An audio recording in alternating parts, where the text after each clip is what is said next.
Salam sejahtera Malaysia dan salam perpaduan. Terima kasih kerana bersama saya dalam channel ini.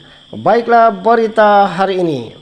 Menteri Besar Datuk Seri Muhammad Sanusi Mohd Noor mempersoalkan tujuan pihak tertentu termasuk Suruhanjaya Pencegahan Rasuah Malaysia SPRM yang menggambar gemburkan siasatan berhubung kontrak pembakalan beras bernilai Rm100 juta yang berlaku 7 tahun lalu ketika isu makanan ruji itu berlaku pada masa ini. Menurutnya, berita yang disibarkan tersebut seolah-olah kejadian itu baru berlaku di bawah pentadbirannya, sedangkan tiada sebarang tindakan mahkamah diambil untuk membawa mereka yang didakwa terlibat ke muka pengadilan dalam kes berkenaan.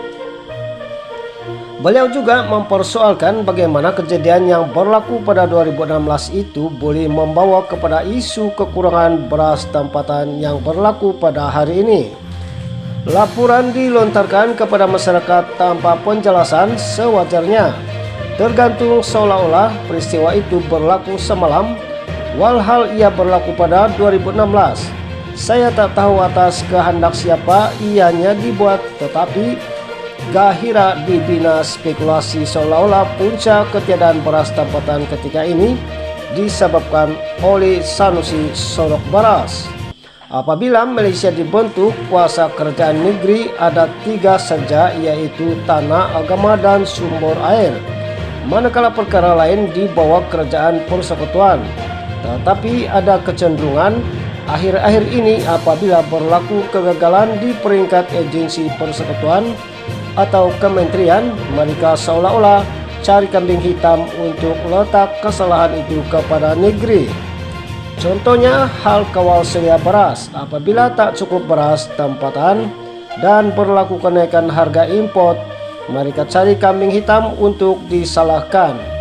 Oleh kerana kebanyakan padi ditanam di Kedah, maka mata orang ramai tertumpu di negeri ini dan disebabkan itu diberatkan kesalahan seolah-olah Kedah gagal, sedangkan perkara itu di bawah Kementerian Pertanian dan Keterjaminan Makanan KPKM, katanya selepas mesyuarat Exco di sini hari ini.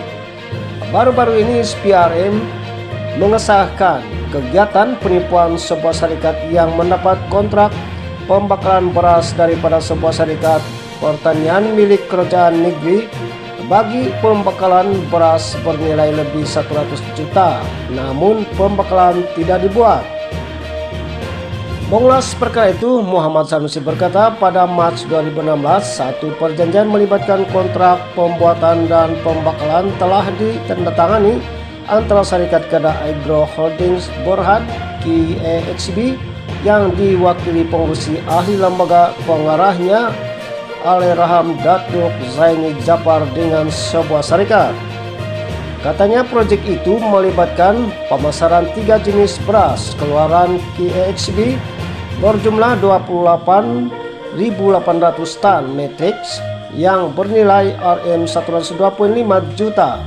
Dengan syarikat berkenaan akan membakalkan beras kepada KAHB bagi dijual kepada sebuah syarikat lain.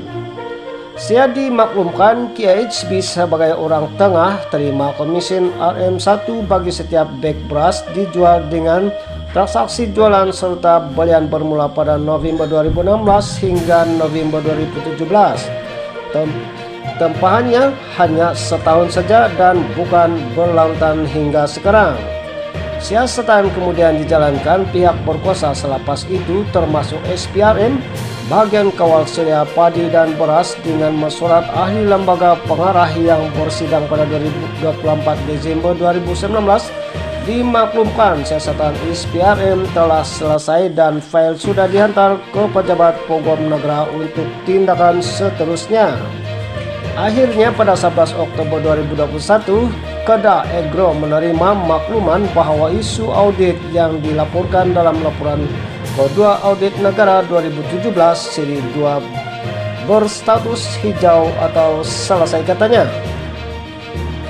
Ketika perkara itu dianggap sudah selesai, kotanya, beliau heran mengapa ianya kembali dibangkitkan ketika ini di tengah-tengah isu kehilangan beras tempatan hingga menampakkan seolah-olah beliau yang menyorokkan bakalan beras.